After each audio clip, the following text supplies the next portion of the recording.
Right, so social media is not social media. It is now media. What started as local, in-person, community-based content is now an interest-based, global entertainment content system. In the real entertainment business and the media, all of the brands, when they saw how much attention in-person community content was getting, they jumped on it. Brands started to act like people started to act like brands. That's when we started to see this weird uncanny valley in social media that created this culture that a lot of us hate about it. The uncanny valley is that a person? Is that a brand?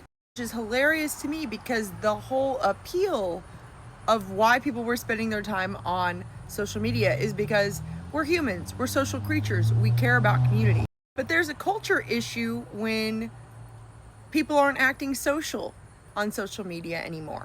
So my question now is, how can we take this global interconnected content system that is interest-based and algorithm-based, how can we make that social? We're gonna have to look at the difference between hyper-local community and global communities. I don't personally think that it is impossible to be social in a global type of ecosystem, but I do think that it is harder because you're gonna have to, rather than relying on the status quo of the people in your town and the social norms, rather than being contained by that, you're gonna have to plug in directly to your algorithm, to your vibe, to your people. And in order for that to work, it has to be authentic. In order for it to actually come off social, it has to be real. I think we are all so sick of, obviously, the brands trying to be humans, but also the uncanny valley of people pretending to be brands and having the same tired, washed down, corporate speak influencer content. It's not relatable, it's not interesting, and it's not social. With a lot of the content on social media today is that when you try and be everything to everyone, you end up saying nothing. When you don't know what you stand for and you're worried about what your shareholders or your board is going to think, you end up saying nothing. And guess what? You are not owed attention. In order to get attention online today, you have to say something valuable. You have to solve real problems. And in order to do that, you have to be what? Social. So what do you think? How can we make social media social again? How can we embrace the globalization and the hyper-connected network that we have at our disposal? The thing is, it's not just that social media is now media. What happened to media? What happened to celebrities? What happened to the entertainment industry?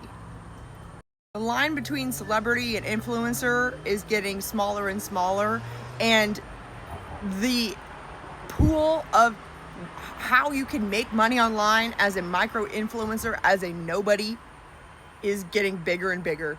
We are democratizing attention is what we're doing. We are obstructing the media monopoly every time we show up and participate in the global conversation.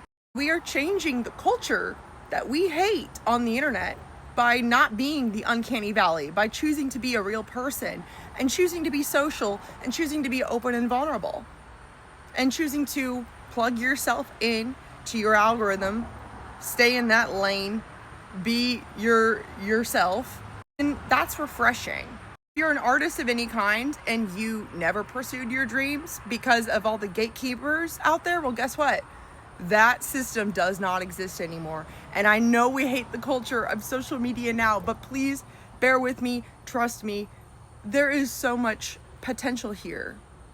Because you know what? It's easy to just say, oh, I hate social media, just as it's easy to say, oh, I hate my country. Guess what? You're human. You exist in a community, whether you like it or not. The digital world exists, and the physical world outside of you also exists. What are you going to do about it? The answer to that question can't come from just you. It has to come from the group mind. You have to behave socially, because you only contain one piece of the puzzle when we're talking about massive cultural change. And I think we all agree that we need cultural change. You're going to sit on the sidelines and just say, oh, I hate this, and not participate? Are you going to be the person that you wish that you can find out there to connect with? Are you going to be the person that would protect the younger version of you? All I can say is that there's a reason why dictators want to eliminate freedom of speech, and it's because speech is power, and your truth and your voice is powerful, and we all deserve a seat at the table in the global conversation. You don't have to be an influencer or a celebrity for your voice to matter. You don't have to be an extrovert in order to show up authentically. And if you're an artist, you don't need a gatekeeper to give you permission to make your art, because we all are tapped in, we all have access to the information superhighway, okay? So let's fuck some shit up, because choosing to take space for yourself and for your voice is rebellion. It sparks movements, it sparks social change that we want to see. The future that I want to live in values diversity of thought, diversity of experience. So don't worry about looking weird. Don't worry about saying the wrong thing, because you're not a brand, you're a human. You're not a robot, you're not AI. They could never replace you.